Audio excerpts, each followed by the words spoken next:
అందరూ ఎలా ఉన్నారు? బాగున్నారా? నేను బాగున్నాను ఫ్రెండ్స్. అప్పుడప్పుడు మన ఇంట్లో సాంబార్ మిగిలిపోతుంది, అప్పుడు కొంచెం అన్నం కూడా ఉండిపోతుంది మన ఇంట్లో.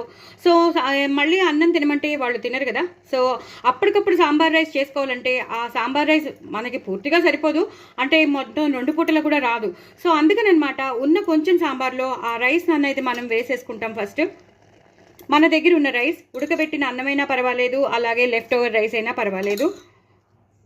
మనం పిల్లల్ని వేరే వేరే రైస్ ఐటమ్స్ మంచిగా చేసి తినిపించాలంటే మాత్రం కంపల్సరీ ఇలా చేయాల్సిందే. సో అప్పటికప్పుడు సాంబార్ రైస్ తినాలని అనిపిస్తే కూడా ఇలా మనం చేసేసుకోవచ్చు. చాలామందికి సాంబార్ రైస్ అంటే చాలా ఇష్టం. సో ఇలా ఒక్కసారి కలిపేసుకుందాం. ఆ సాంబార్లోనే అన్నీ ఉంటాయి, మనకి అన్నీ వేసేసాం కాబట్టి పోపుతో సహా అన్నీ ఉంటాయి. కొంచెం కారం వేసుకుందాం, కొంచెం మనం రీమోడల్ చేస్తున్నాం కాబట్టి కారం వేసుకుందాం.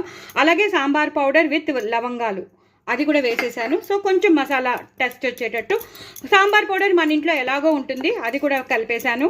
అలాగే కొంచెం నెయ్యి వేసేసుకుంటాను. సాంబార్ రైస్ కాబట్టి కొంచెం నెయ్యి కంపల్సరీ వేసుకోవాల్సిందే. మీరు ఇంకా కొంచెం ఎక్కువ వేసుకోవచ్చు. లాస్ట్లో ఒక్కసారి కొత్తిమీర కరివేపాకుతో గార్నిష్ చేసేసుకోండి. ఎంతో ఎంతో టేస్టీ అయిన సాంబార్ రైస్ మీకు రెడీ అయిపోతుంది. ఇంకొంచెం స్పైసీనెస్ కావాలంటే మనం కొంచెం కారం వేసేసుకోవచ్చు. సో సాంబార్ పొడి కూడా వేసేసాం, కారం వేసేసాం, అలా నెయ్యి వేసేసాం. ఉన్న సాంబార్తోనే మనం ఇలా చేసేసాం కాబట్టి చాలా చాలా టేస్టీగా ఉంటుంది. చూసారు కదా, ఆ పచ్చిమిరపకాయలు, ఆ పోపు, ఇంగు పోపు అద్దరిపోతుంది. కొత్తిమీర కరివేపాకు మాత్రం అస్సలు మర్చిపోవద్దు. ఇలా ఇలా కలిపేసుకుంటే చక్కగా మనకి సాంబార్ రైస్ రెడీ అయిపోతుంది. ఎంతో ఎంతో టేస్టీగా ఉంటుంది. బయటది కూడా అంత టేస్టీగా ఉండదు, అంత టేస్టీగా ఉంటుంది. మనం హైజీనిక్గా చేస్తాం, ఆర్గానిక్గా చేస్తాం. మనం ఇంట్లో ఎంతో ఆచితూచి ఆలోచించి మనం చేస్తాం కాబట్టి సూపర్బ్ ఉంటుంది. ఇప్పుడు పిల్లలు కావాలంటారు కదా, సాంబార్ రైస్ కావాలి మమ్మీ అంటే మాత్రం మీరు ఇలా చేసి పెట్టేసేయండి. సూపర్బ్ ఉంటుంది. ఎక్కువ నెయ్యి వేసుకోండి. నేనైతే 2 స్పూన్స్ వేసాను, మీరు 4 to 5 స్పూన్స్ వేసి పెట్టేసేయండి. సాంబార్ పొడి నేను చాలాసార్లు పంపించాను, నా యూట్యూబ్లో ఉంది, తప్పకుండా చూడండి, చేసుకోండి. ఆ సాంబార్ రైస్ ఇలా వేసేసేయండి. 2 లవంగాలు వేసి అద్దరిపోతుంది. ఎక్కువ కరివేపాకు వేసి కొత్తిమీర వేసుకోండి, అద్దరిపోతుంది. ఇంకా మీరు వదిలిపెట్టరు ఈ సాంబార్ రైస్ని, అలా తింటూనే ఉంటారు. మరి ఇంకెందుకు ఆలస్యం, తప్పకుండా చేసుకోండి, ఎంజాయ్ చేయండి. నా ఛానల్ మాత్రం సబ్స్క్రైబ్ చేసుకోవడం అసలు అసలు అసలు అసలు మర్చిపోద్దు.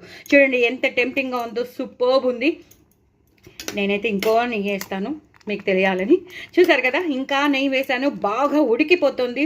Superb extraordinary sambar rice. చాలా ఈజీగా, చాలా టేస్టీగా, సింపుల్గా చేసేసుకోవచ్చు. బట్ వెరీ వెరీ టేస్టీ అండి. బాయ్ అండి.